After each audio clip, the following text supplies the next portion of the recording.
안녕하세요. 저는 법률상담공작소를 운영하고 있는 우실장이라고 합니다. 오늘은 상간자 소송을 당했을 때 대응 방법 중 맞소송과 구상금 소송에 대해서 알려드리도록 하겠습니다. 이 두 가지 절차가 상간자 소송을 당한 피고들이 경제적 피해를 최소화할 수 있는 방법입니다. 일단 가장 좋은 방법은 맞소송입니다. 맞소송은 두 사람의 관계가 동일할 경우, 즉 원고도 이혼을 하지 않았고 피고도 이혼을 하지 않는 경우라고 하면 가장 좋은 방법입니다. 맞소송의 경우에는 가장 좋은 것이 두 사람의 관계가 동일할 경우 서로가 위자료를 지급하지 않고 끝내는 경우가 많습니다. 왜냐하면 원고 부부도 이혼을 하지 않았기 때문에 어차피 자기의 같은 주머니에서 돈이 나가는 거기 때문에 원고도 자기가 제기한 소송에서 판결로 가서 위자료를 받을 의미가 없습니다. 어차피 맞소송을 당했기 때문에 자신의 외도한 배우자의 소송 위자료를 지급해야 되기 때문에 어떠한 의미도 없습니다. 그러하기 때문에 맞소송이 좋은 거는 거의 한 7%는 서로 없었던 것으로 하고 종료시키는 경우가 많습니다. 물론 합의서는 작성합니다. 합의서 내용에는 양 당사자가 합의서상의 위약벌 조항을 포함시켜 더 이상 만나거나 연락하지 않는 조항을 포함시키고 종결하는 경우가 많습니다. 그리고 설령 판결로 간다 하더라도 동일한 상황이기 때문에 동일한 위자료가 나옵니다. 설령 원고 가정이 이혼을 했다 하더라도 동일한 위자료가 나오는 경우도 있고 위자료에 차이가 있다 하더라도 그 부분이 피고들한테는 경제적으로 비용을 최소화할 수 있는 방법입니다. 하지만 맞소송을 하기 위해서는 조건이 있습니다. 첫 번째, 피고 또한 유부녀이고 유부남이어야 됩니다. 그리고 자신의 배우자가 외도 사실을 알아야 됩니다. 어떤 경우는 자신의 배우자 몰래 피고가 일방적으로 진행을 했다가 법원에서 배우자가 알고 있다는 사실에 대해서 입증하라고 하는 경우들이 있습니다. 그런 경우에는 자신이 선임한 변호사도 낭패를 보고 본인 또한 낭패를 봅니다. 그러하기 때문에 맞소송을 하기 위해서는 반드시 자신의 배우자가 외도 사실을 반드시 알아야 됩니다. 즉 알려야 된다는 사실입니다.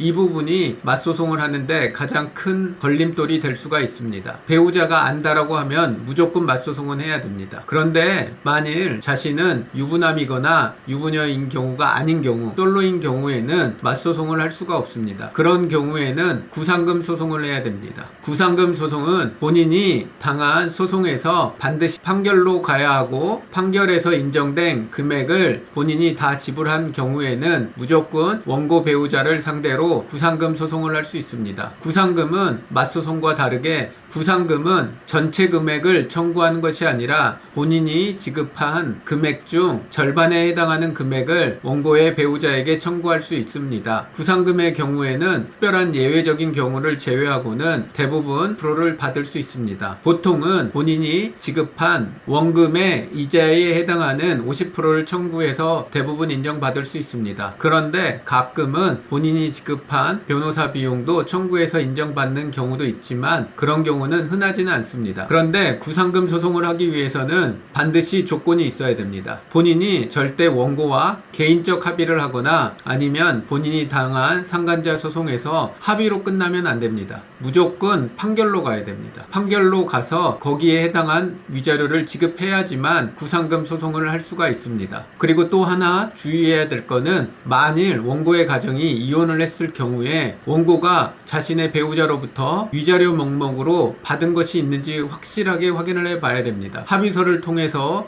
위자료를 지급했든 아니면 이혼 소송 중에 위자료를 지급한 내역이 있다라고 하면 그 부분은 구상금 소송에서 악영향이 있을 수 있습니다. 그런 부분은 차라리 자신이 당한 상간자 소송에서 그 부분에 대해서 반드시 주장해야 됩니다. 오늘은 두 가지 소송에 대해서 알려드렸습니다. 맞소송과 구상금 소송입니다. 경제적 피해를 최소화하려고 하면 맞소송이 가장 좋습니다. 하지만 맞소송에는 여러 가지 조건들이 있습니다. 즉 자신의 배우자가 알아야 되고 그리고 본인이 유부남, 유부녀이어야 합니다. 그 조건이 안 되는 경우에는 구상금 소송을 해야 됩니다. 그리고 구상금 소송을 하기 전에 본인이 당한 소송에서 일단 구상금을 하지 않는 조건으로 합의 시도를 해봐야 됩니다. 왜냐하면 구상금 소송을 할 경우에는 별도의 시간이 또 추가로 들고 비용이 추가되기 때문에 그렇습니다. 그래서 그래서 자신이 당한 상간자 소송에서 조정기일 때 원고와 원만하게 합의 시도를 해봐야 됩니다. 즉 구상금을 하지 않는 조건으로 대략 1000에서 1200만 원 정도의